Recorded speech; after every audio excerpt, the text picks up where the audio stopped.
महिलाओं को निर्वस्त्र क्यों नहीं नहाना चाहिए? निर्वस्त्र नहाने से क्या खामियाजा उठाना पड़ता है? जान लिए तो आपको जिंदगी में कभी परेशानी नहीं आएगी। दोस्तों, स्नान हर किसी की दिनचर्या का हिस्सा होता है। सर्दी हो या गर्मी, हर कोई बिना नहाए कोई अच्छा काम नहीं करता।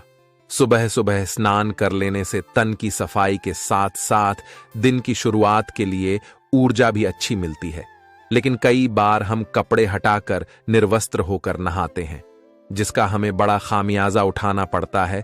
पुरुषों में निर्वस्त्र नहाना आम बात है, लेकिन अक्सर देखा गया है कि महिलाएं पूरी तरह से निर्वस्त्र होकर नहाती हैं, जिसके लिए उन्हें ऐसा नहीं करना चाहिए। शास्त्रों के अनुसार महिलाओं के नहाने को लेकर शास्त्र ये बताते हैं कि आपको कई दिक्कतों का सामना करना पड़ सकता है। अब आपके मन में सवाल उठ रहा होगा कि आखिर ऐसा क्यों होता है, तो चलिए आपको बताते हैं। निर्वस्त्र होकर स्नान न करने के पीछे एक पौराणिक कथा का भी उल्लेख है। बताया गया है कि एक बार गोपियां सरोवर नदी में स्नान कर रही थीं।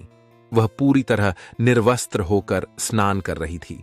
ऐसे में बाल कृष्ण वहां आकर सभी गोपियों के वस्त्र छुपा देते हैं। इसके बाद जब गोपियां बाहर आती है तो वे सभी कृष्ण से कपड़े वापस करने के लिए विनती करती है।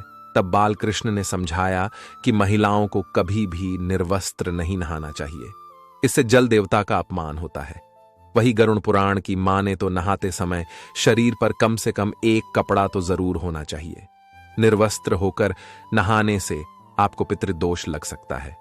कहा जाता है कि जब हम स्नान करते हैं तो आपके पितृ यानी आपके पूर्वज आपके आसपास होते हैं। शरीर से गिरने वाले जल को वे ग्रहण करते हैं, जिनसे उनकी तृप्ति होती है। ऐसे में आपके निर्वस्त्र होकर नहाने से वह नाराज हो जाते हैं, जिससे व्यक्ति का बल, धन और सुख समृद्धि सब नष्ट हो जाता है। शास्त्रों में ऐसी मान्यता है कि यदि कोई स्त्री या पुरुष निर्वस्त्र स्नान करता है तो माता लक्ष्मी रूठ जाती है। इससे कुंडली में धन हानि क्या योग बन जाता है और आर्थिक स्थिति बहुत खराब होने लगती है। इन्हीं कर्म की वजह से आपको निर्वस्त्र स्नान न करने की सलाह दी जाती है और शास्त्रों में इस बात की मनाही है।